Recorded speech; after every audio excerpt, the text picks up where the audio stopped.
Okay, come back to നിങ്ങൾ എന്തിനാ thanks ഒക്കെ പറയുന്നേ? എല്ലാവരുടെയും ആഗ്രഹം എൻ്റെ ബുക്സ് അടിച്ചു മാറ്റി നിധി കുഴിച്ചെടുക്കാനാണോ? വീണ്ടും ജനങ്ങൾ അവിടെ പോയി ചാകണമല്ലേ? അതിനാ? I will never agree with that. ചിലരൊക്കെ അങ്ങനെ പറയുന്നുണ്ട്. ബ്രിട്ടീഷുകാരുടെ കാലത്ത് സത്യങ്ങളൊക്കെ എഴുതി കഴിഞ്ഞു. ഇൻഡിപെൻഡൻസിന് ശേഷം ജനങ്ങൾക്ക് സ്വാതന്ത്ര്യം കിട്ടി. ബട്ട് ഞങ്ങൾക്ക് സർ, 1971 ചന്ദ്രമൗലി എന്നൊരു ആർക്കിയോളജിസ്റ്റ് കാട്ടിലേക്ക് പോയി. അദ്ദേഹവും വേറൊരാളും മാത്രമാണ് തിരിച്ചു വന്നത്. ആ യാത്രയെക്കുറിച്ച് സാറിൻ്റെ അച്ഛനും ഒന്നും എഴുതിയിട്ടില്ല. സോ അതിന് ഈ റെസ്ട്രിക്ഷൻ ആണോ കാരണം? ചന്ദ്രമൗലി വളരെ ടഫ് പേഴ്സൺ ആണ്. He was not ready to talk about it.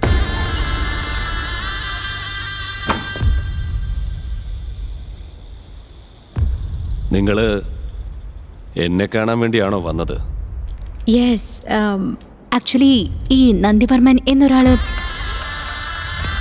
Silence please. ഇതെന്ത് മായ? നിങ്ങൾ താങ്ക്സ് പറഞ്ഞു കഴിഞ്ഞു എന്ന് വിചാരിക്കുന്നു. സർ, സാർ അദ്ദേഹത്തെക്കുറിച്ചൊരു ബുക്ക് എഴുതിയിട്ടുണ്ടെന്ന് ഒരു ആർട്ടിക്കിളിൽ വായിച്ചു. പക്ഷേ പബ്ലിഷ് ചെയ്യാൻ ഇനി. Thanks for coming. നിങ്ങൾക്ക് പോവാം.